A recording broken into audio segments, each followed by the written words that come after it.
Alright, we're back again with the 51 Chevy S10 Suburban panel truck.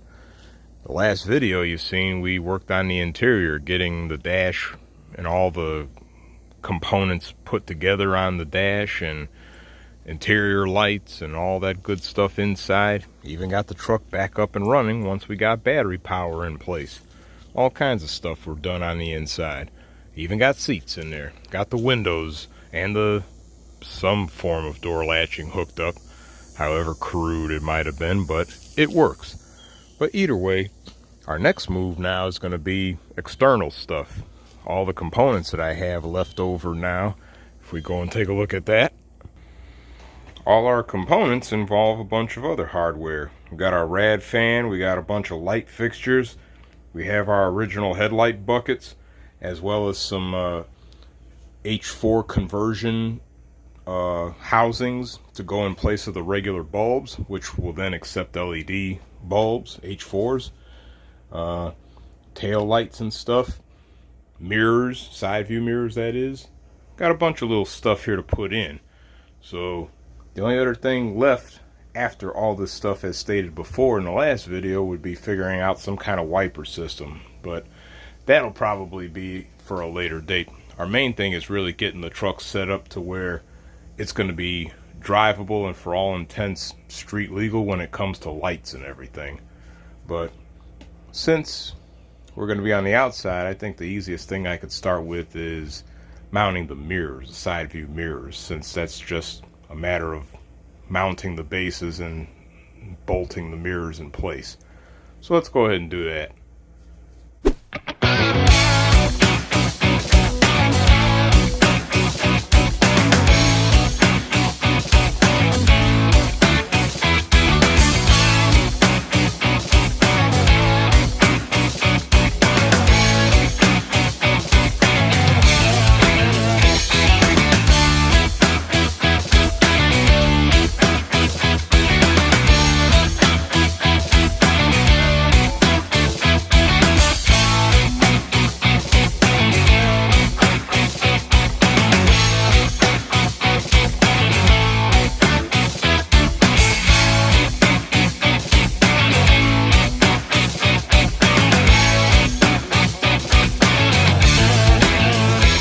Alright, we got our mirrors on, as you can see. These are more of a car style mirror, relatively small compared to a regular truck mirror like you might normally see. Try to find a good example, like on the DOB right there. That's a pretty big mirror right there. But these are relatively small, but I'll roll with these for now till I could hunt down a retro style truck mirror that's big enough to give me a field of view that's larger than these. But at least this is better than nothing, and I can always reuse these on another project car, which there will be plenty more. But with our mirrors done, we can now move on to our headlights. I can see how all this crap is going to go together, since this bucket assembly is like all one piece with the wiring harness, and I'm not reusing this old wiring. This crap's 70 years old. No way. So let's see what kind of crap I can rig up out of this crap. Stand by. Okay, looking at the headlight bucket, it's just a matter of squeezing this little bushing out in order to get the whole wiring harness out of the bucket. Surprisingly, the plug looks like it's in pretty good shape, but again, this being an old style wiring, this insulation is something that I probably wouldn't really want to trust in the long term, even with a low wattage LED bulb, because this cloth crap can very well continue to degrade. Like right there, you see a little spot right there. Come on, focus. There we go. That type of stuff right there would be the main reason why we're not going to reuse that wiring. I have some H4 plugs, so I could go ahead and, if I do anything, I'll reuse this bushing here. Just get the wiring out of there and try to reuse that bushing, so I can kind of maintain the original layout of that crap. But in the meantime, let me get some wires and go ahead and rig this crap up. Well, really, I don't need any wires thinking about it because, well, we got all the wiring, most of it right here for the original headlights, but I will have to do some extra stuff for, broke a bulb, oh well. But for a good reason that I will let you know about in a moment. All right, got our wiring sort of figured out how we're gonna need to wire it. Reason why I had to do this, figure this crap out, is because on these S10s, the high beam and low beam lights are two separate bulbs, and the way the system is set up, when you're on low beam, one bulb is on. When you switch to high beams, it actually turns off the low beam bulb and switches on the high beam bulb, which is angled at a different level, a little bit higher, in order to get the quote-unquote high beam. I'm not used to that. I'm used to all bulbs coming on at the same time on most every car I've ever used. So this arrangement is kind of goofy. So I had to kind of figure out some sort of way this thing could be wired up where it'll work that way while not butchering any of the wiring. And I figured that out for all intents. Since these H4s more or less use switched grounds just like the rest of the GM system does, surprisingly, our low beam bulb is hooked up to the one socket that is for the low beam, and the other line that is the ground for the high beam is hooked up to the ground on the other socket, which surprisingly does what it's supposed to do. As you can see, I could turn on the high beam and low beam stays on in the process. So with that done, I could go ahead and actually start hardwiring this garbage and get our bulbs and stuff together. One other little thing, I was able to salvage the little bushing that goes in the headlight bucket, so I can at least take advantage of that and have our wiring safely routed through the headlight bucket. So let's get all this trash together. Stand by. All right, got our headlight bucket in place. We also have our wiring harness in using that little bushing. Probably ain't gonna really be able to see it all too well right there. Yep. So wiring is all done. I don't have extra LED H4 bulbs. The one I used was actually borrowed off of Truck Stang, so it's gonna have to go back. Either way, what we got going on here is we got our housing right here for H4 bulbs, and got to put that in first, but then we also have our ring right here to hold the thing in place. And then once we put our bulb and our ring on, we also have this other ring to put on over this to conclude the whole assembly of our headlight. So let me go ahead and get that done real quick. Here we go. Got our headlight fully assembled, sans bulb, but this is basically how they'll look, like they originally were before I even got my hands on this thing. So with that, I'm gonna go ahead and get the other side taken care of so we can write off our headlight bulbs, or not headlight bulbs, headlight housings and stuff. Then we're gonna move on to the turn signal lights, and got some for that too. So stand by. All right, got both our headlights in, secured in place. Still sans LED bulbs. We'll have to order some of those, but they were tested all the way up to the point that I had to actually string the wires through each of the buckets and into the housing, so they will work. Next thing I need to do is turn signal lights. Now there are a couple of parking lights or turn signal lights that are in place, but just like the old headlights, all that stuff is old. Really ain't gonna try to use that stuff. So I have some universal amber lights that are about the same size as those housings that I'm gonna use in their place. So the next thing we're gonna do is, well, make sure the wiring for the light sockets that went on the S10 work on these. So let me go ahead and dig into that. All right, we got our right side fixture in. This is a shot behind the thing showing the couple little angle braces used to hold the thing in place. There was a stud over there, as you can clearly see. Well, not a stud, it's a 1/4-inch bolt that was sticking out enough to present itself as a stud, so I could attach that one angle brace to it with a nut. whilst this other one right here in the foreground is held in place by a smaller nut and bolt. It's all wired in place and pretty much in the same spot as the original turn signal light, and the size of it pretty much matches up with the original turn signal light. So I'm going to go ahead and start getting the other one in. Because the wiring harness for the left turn signal light was too far back, I had to cut a couple of wires and splice them in to extend the reach enough so to reach our spot here where our new parking light's going to go. And that's right here. Get a good look at it outside of the truck, showing how I have the little angle braces set up.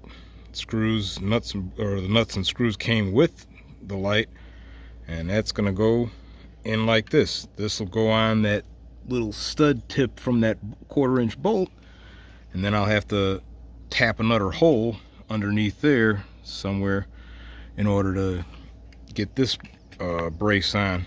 But let me go ahead and put this on. Stand by. Alright, we got our turn signal light housings in place. There's a existing gremlin in the S10 electrical system that has it where when I turn the turn signal on for whatever side, like right now we're on the left side, for whatever reason the right side comes on solid. And the same thing happens when I turn it on to the right side. The right side flashes and the left side stays on solid. Weird gremlin, not sure what the hell it is. Probably not about to mess with it anyway because, well, I have turn signals, even if I do have other little gremlins in here. This is an old truck after all, but whatever. We got turn signals, we've got our headlights in here.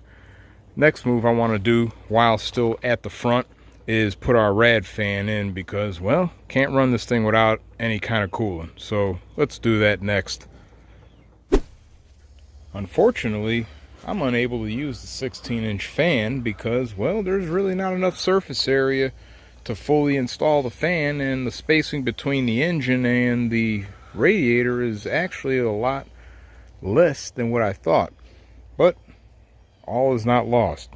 I have a couple 12-inch fans here that I had laying around that I can use side by side on the radiator, and it actually fits a lot better and really a lot safer if you really think about it. If you lose one fan, you don't lose all your cooling versus having just one fan. So in order to install that, I'm going to have to take our bracket off right here so I could pull the condenser back enough in order to use these little zip tie thingies to install one of the fans. And then I'm going to have to use some regular zip ties and the little foam pads to install the other fan onto just the radiator. I could try to install it on the condenser, but I'd rather have it on the inside where it's drawing through instead of trying to blow through it. So go ahead and get this bracket off and start installing this fan stuff so I could get it all wired up, because I have a relay right here that I'm gonna have to use to help power this stuff, and I have to find a source somewhere on here that comes on when the key is on. So let's get started with that.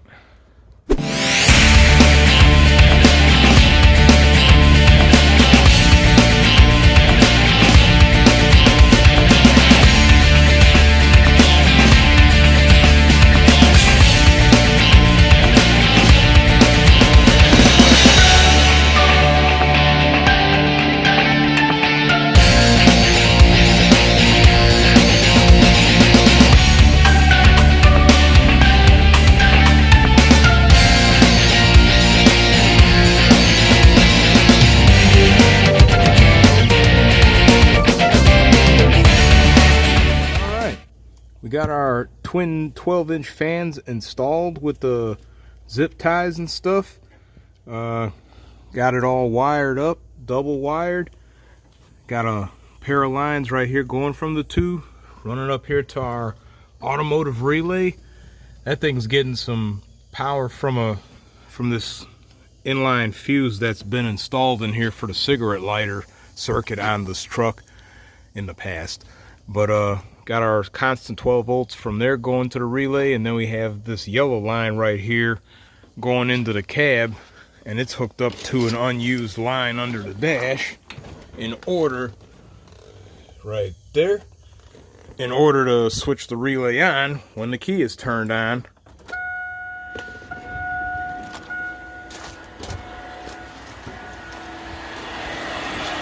So the fans come on when the key is on. This way, you won't have to worry about leaving the fans on when you shut the engine down. So now, with that little circuit all said and done, we can move on to the rear end and get our tail lights installed. Let's see what kind of crap we can come up with back there. Alright, at the back of the truck, we have to figure out how we're going to mount our universal tail light assembly. The one I'm using is a bullet style, geared more for motorcycles, but it has all the same functions of a normal automotive tail light, which is a tail light, brake light, and turn signal. The idea that I came up with, sort of bootleg, is using a piece of scrap angle iron cut at an angle. It will be welded right there like that. Then underneath it, I'm going to drill a small hole there for the wire to go through. That wire is going to pass through the body on the inside and down, where it'll be spliced into the regular S10 taillight wiring. That way it'll be nice and hidden and looks somewhat retro and not too bootleggy. But either way, start off by welding this thing in place and doing all that other crap like I'm talking about. Let's put this together, wrap this stuff up.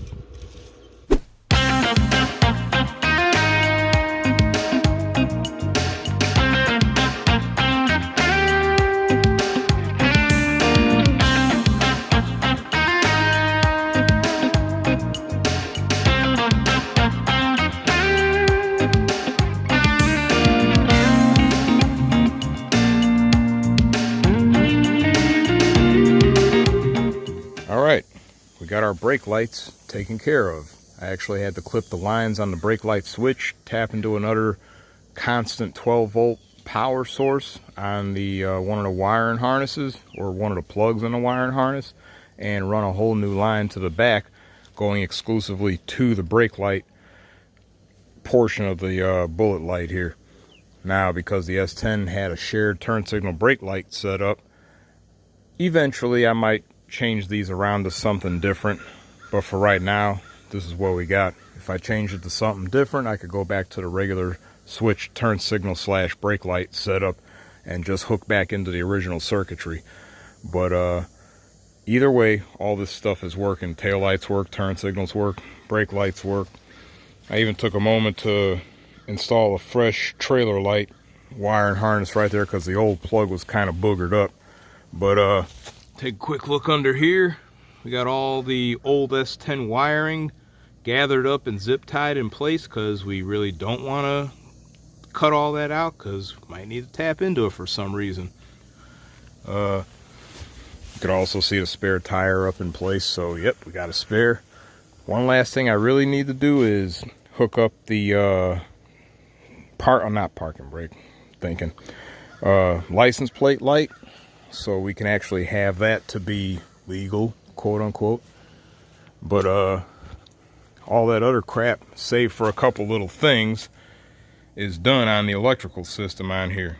I still have to put a cigarette lighter, well, not a cigarette lighter, but a 12 volt receptacle / USB plug on our panel right here, as well as a media player radio. And well, really, other than that, the electrical system is done, save for those couple things. Next thing I really need to do at this point is cut a hole right here so we can get our filler tube situated right here, so we can actually be able to put more gas in this thing. So I'll go ahead and see what I got to do about that. I did go ahead and take a minute to get the license plate light set up. This is the same plug that came from the original license plate light on the S10, but I swapped it out with an LED bulb.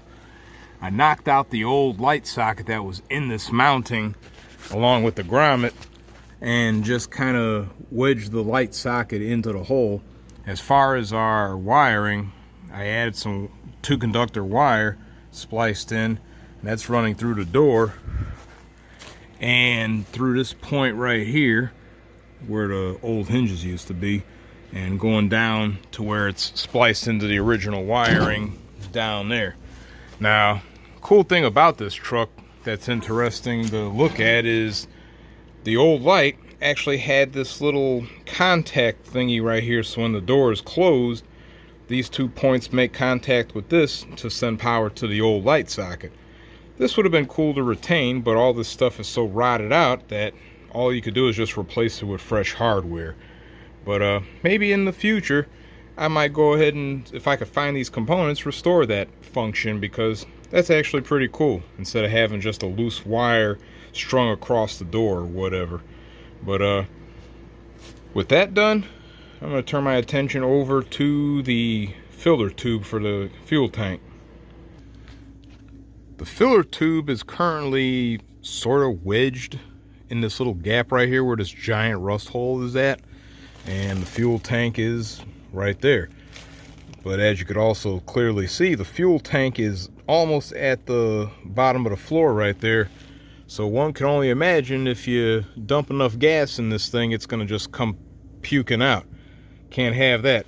The filler tube, get out of the sun a little bit, see this a little better. The filler tube really needs to go somewhere about right here, which is going to mean cutting a giant hole right here with our grinder to accommodate this thing. And then also there's some other metal right behind right there. I have to cut a good chunk of that out to be able to allow the tube to clear that space and get to the point I want it to be. So gonna go ahead and get the saw and everything and try to do this and not blow myself up. Stand by.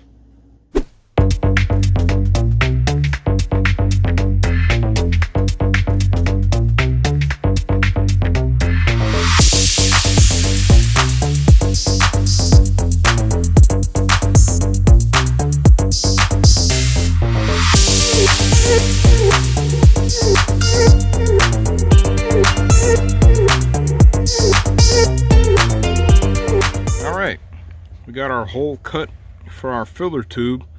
Took a moment to smooth the edges as best as I could, but then I also took some hose and slid it lengthwise and glued it in place around this metal circle, so you could just jam your hand in there without cutting the crap out of yourself.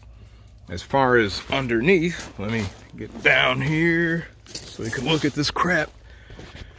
This inner panel right here, I had to cut it and then I bent it upwards. Now, while it would have been a tacky way to leave it, it actually worked out because it provided a good anchor point for that zip tie to hold this tube in place so it ain't jiggling all over the place. So now, at least with that, our filler tube is ready to rock and roll. And it's at a level that's high enough that it shouldn't just start puking all over the place when I fill it all the way up. Probably lost a little bit of capacity because the top of the tank is still almost at the floor. We might actually still have most of our filling capacity. When this thing gets to the point that it starts puking over, it's probably going to be about 95% full, so it should not be a total loss. So with all that, I'm trying to think, what else can we do on this stupid thing? Well, gotta put a hasp on the rear door so we can actually latch them shut so they don't just fly open. Go ahead and knock that out real quick. All right, I mentioned that I have to put a hasp on the rear door to keep them from flying open, but one other little thing that I still have to do is put a couple of door handles on our side doors right here so we can actually open the things like normal. Well, normal-ish. So, yep, simple little cheap Walmart hardware. Put this garbage on, try to wrap that up. Oh, on a lighter note, go to the back real quick. Regarding our brake light, turn signal light situation, after doing some more troubleshooting, I found that the problem, well, it's an existing problem and still here, but there's some kind of weird short circuit or crossover in the circuits where when the thing is on its normal path circuit wise, the brake light will, the turn signal light will actually make this tail light go out and make the turn signal light on that side stay on constantly.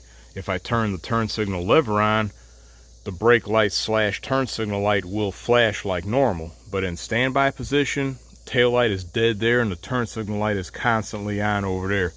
So there's some weird crossover in the circuitry. More than likely it might be in the turn signal lever.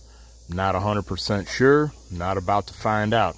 The alternative that I did come up with, however, as far as our trailer light situation to get brake lights to that, is going to be to take the 2 turn signal lines on this wire harness, add a couple of blocking diodes, 1 on each line, and then tie them together and put them into the brake line. So when the brake line comes on, power will go through the blocking diodes to hit both of the turn signal lights and turn them on.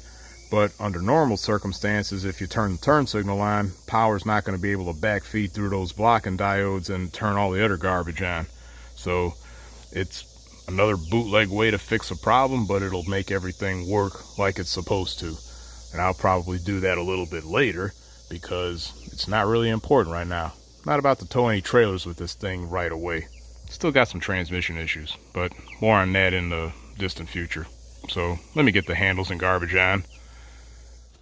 All right, we got our door handles on both sides, and they do what they're supposed to do, which is allow you to open the door.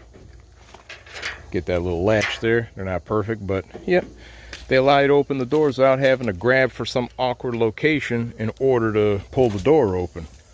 As for our rear latch here, it's on, and it allows us to put a lock on here to keep the door from being opened by other people. But there's only one problem here.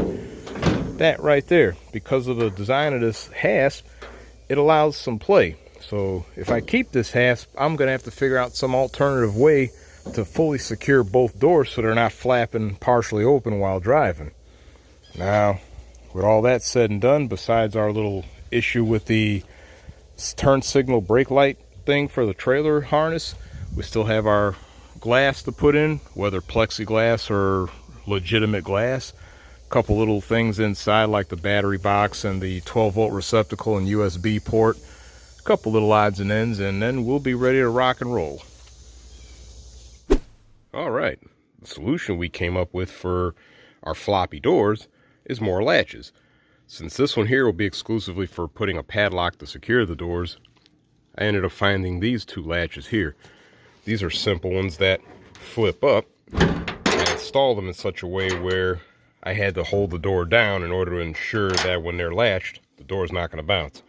But simple thing, they latch up, releasing both sides so the doors can open. I have 2 of them on here for redundancy because, well, if one starts to get weak, at least the other one will take up the slack.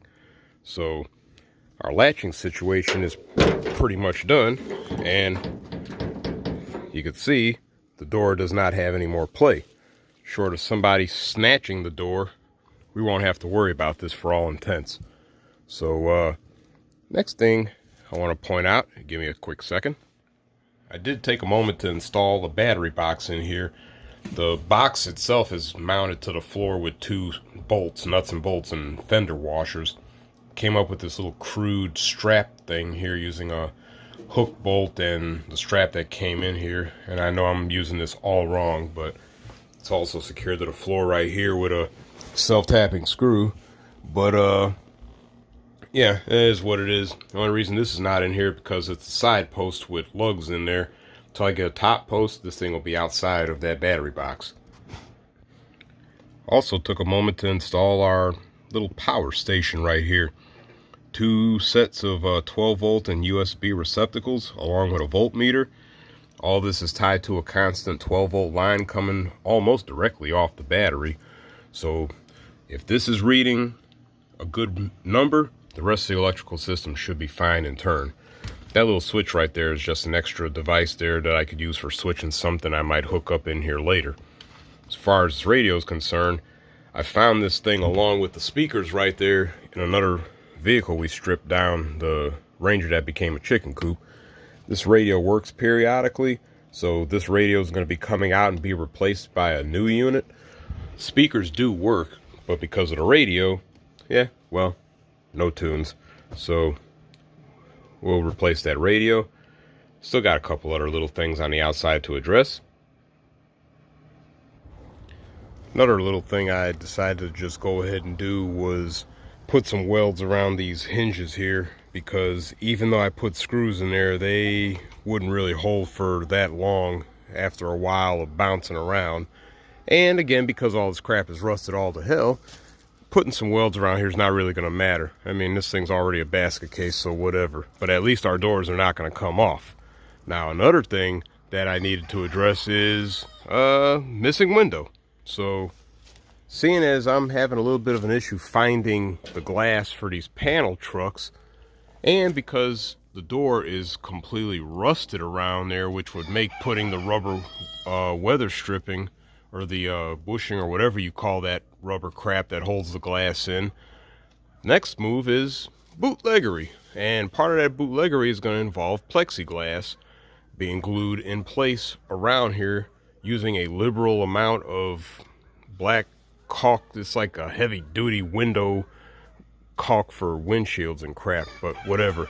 Need to make a template in order to cut a piece of plexiglass to go here, and that's where this comes into play. A piece of cardboard cut to about the shape I'll need to cut out of a piece of plexiglass in order to make something to go over this hole right here.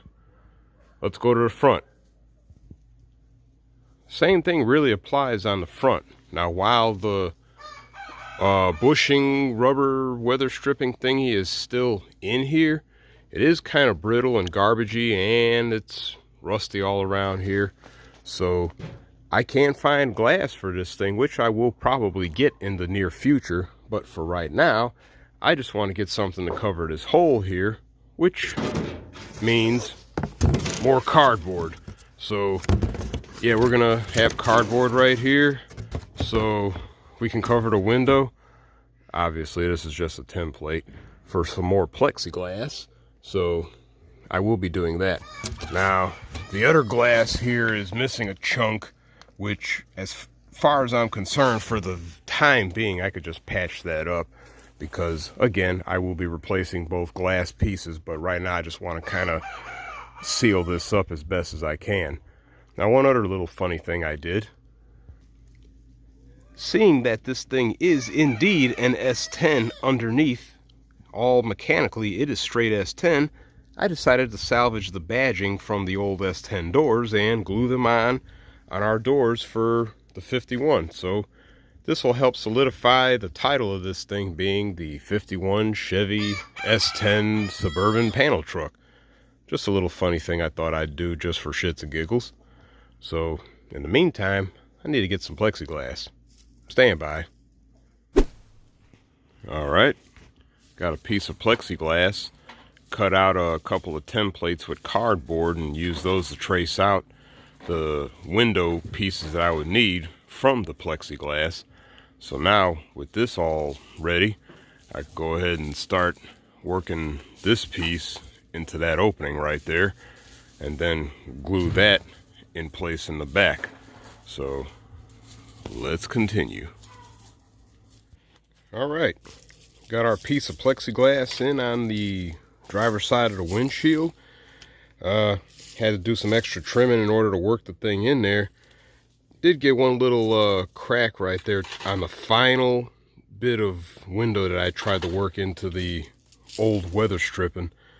Of course, because of all the rust and everything, I did apply some like construction adhesive through here to help fill these gaps right here, since there ain't going to be any welding right here because of all of this.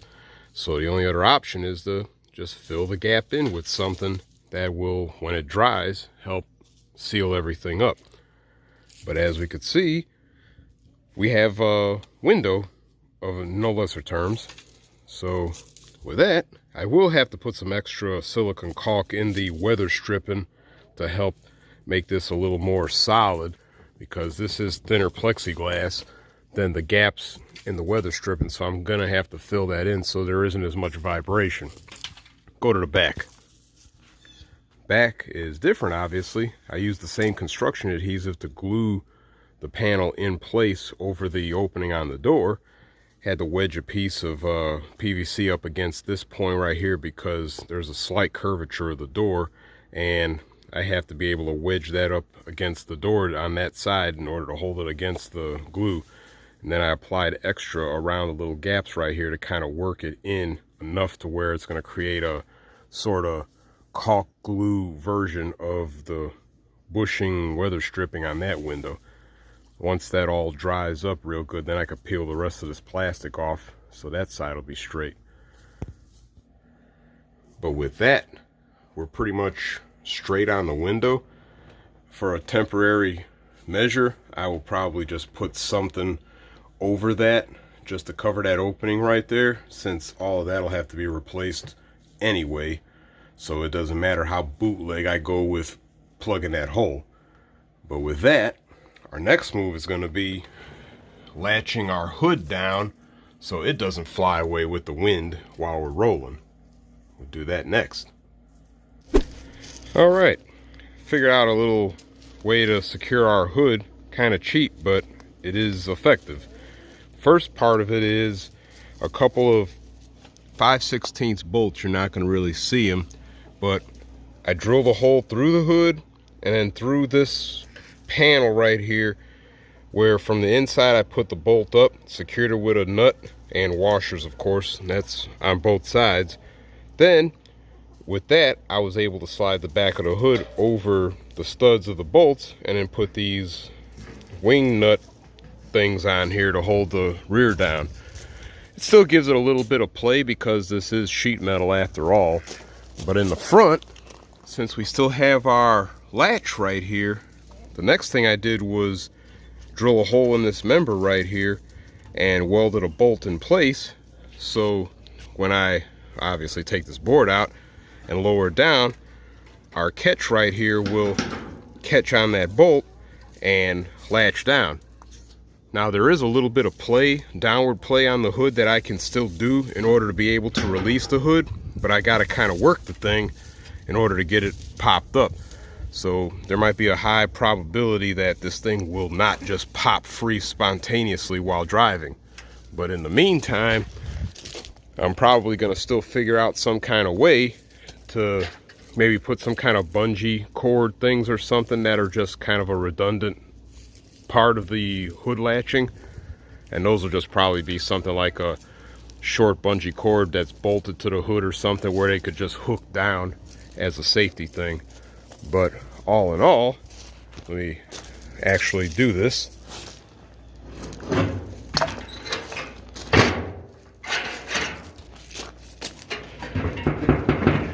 The hood is now latched. So with that, we also went around the windshield here. Little piece of plexiglass I cut to fit this broken out opening right here. I know it's cheesy as hell, but it works. Got caulk in there, got more adhesive around here to seal the rubber, all that stuff. So for all intents, our window is completely sealed. Same thing with our rear. So with all that, I would say we're probably ready to try to test drive this pile. So why don't we do that?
5 of the 51 Chevy S10 panel truck was a success.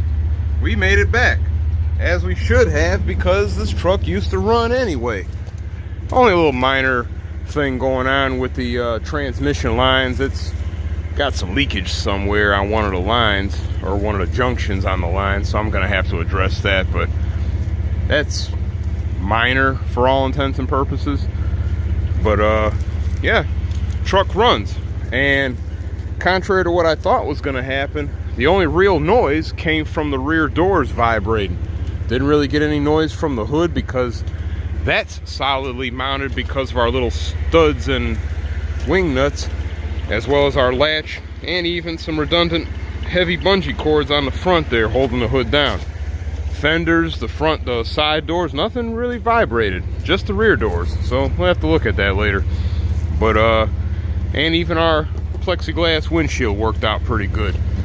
I was only rolling maybe about 50 miles per hour at the most, because I mean, this is a small country road and all that. But yeah, also went ahead and got another radio in here. Not gonna play any tunes on there for copyright reasons, but yeah, all in all, this old hybrid Frankenstein truck is a success. So there's obviously a lot more work we're going to be doing on this thing in the future, so stay tuned for that. But for now, we're going to stop it right here because this video is already too doggone long. So as usual, like, subscribe, notifications, TikTok, website, all that good stuff. Stay tuned for more of this pile. And couldn't see it over there, but Truck Stang 2 will be next. So yeah, stay tuned for more. I'm gonna clean up. I'm done. I'm out.